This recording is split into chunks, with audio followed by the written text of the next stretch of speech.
tried to kill myself with a bottle of pills. And the fact of the matter is I trusted no one. And looking back, I guess, how could I?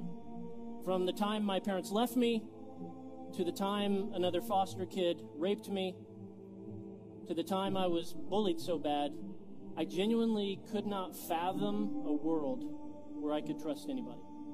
So fast forward, here I am, 14 years old, and entering my umpteenth foster home.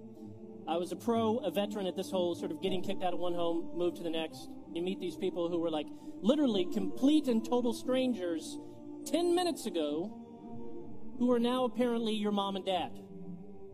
You know, kids don't take candy from strangers, just move in with them. So I'm sitting in the van in the driveway of this next home, and that's when I see Rodney. He's standing up there on the front porch, and immediately I notice this is a large fella. He's 6'5", he's 350 pounds, and as a 14-year-old boy, I couldn't help but notice when he's turned to the side like that, he's shaped like a lowercase b. It's amusing now, but in the moment it was tactical. Maybe that's how I could get kicked out of this home. Maybe I could get under his skin about his weight. So I move in with him. I'm being obnoxious, I'm being ungrateful, I'm being just downright rude and mean, I'm setting things on fire, and 3 years later, I can't shake this guy. Rodney won't kick me out. So I step up my game. I go to the local bank in town. I open up a checking account. I put about $90 in there. Then I proceed to write $10,000 worth of checks. Obviously, checks bouncing one after the next after the next. One check that bounced was for my car insurance. I'm going down the road speeding, Stillwater, Oklahoma, 88 miles an hour. No car insurance, no driver's license. I get pulled over, handcuffed, thrown in the back of a cop car, and sent to jail. I call Rodney. Like, Rodney, I'm in Stillwater. I'm in jail. I'll tell you the whole thing when you get here. Can you please come bail me out tonight? He said, I will come bail you out, but not till tomorrow. Rodney frustratingly believes sometimes one of the most loving things you could do for a kid was allow them to sit in either the success of their wonderful choice or the stupidity of their foolish choice. Next morning, he comes, bails me out, exactly as promised. We have a long, very awkward car ride home. No one says anything. We get back to the house. He's like, we need to sit down and talk.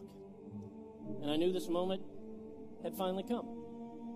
So Rodney, his wife, sit me down to give me the talk I've had a dozen times. He looks in my eyes and says, son, you can keep causing problems. You can keep trying to mess up. You can keep pushing us away. You can keep trying to get us to kick you out of here, but you've got to get it through your thick head, son. We don't see you as a problem. We see you as an opportunity. And in that moment, all my skepticism came to the surface. And I thought, what a cheesy, stupid thing to say to a 17-year-old kid. But then I was overwhelmed with the reality that this guy actually meant it.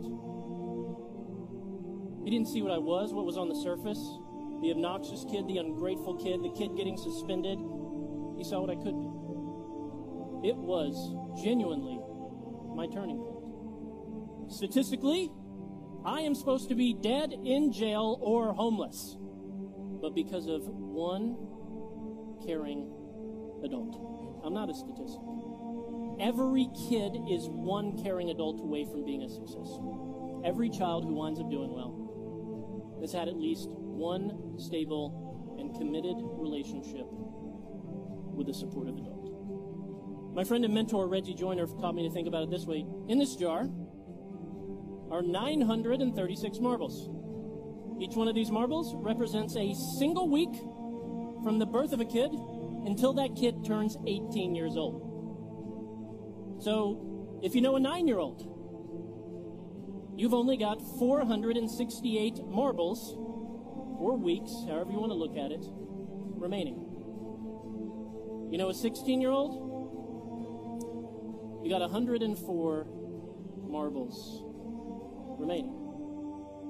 Right here, we are looking at time. In fact, you're looking at all the time or all of the weeks you have left to influence this kid, or this kid, before they turn 18 and begin making critical life decisions without your presence.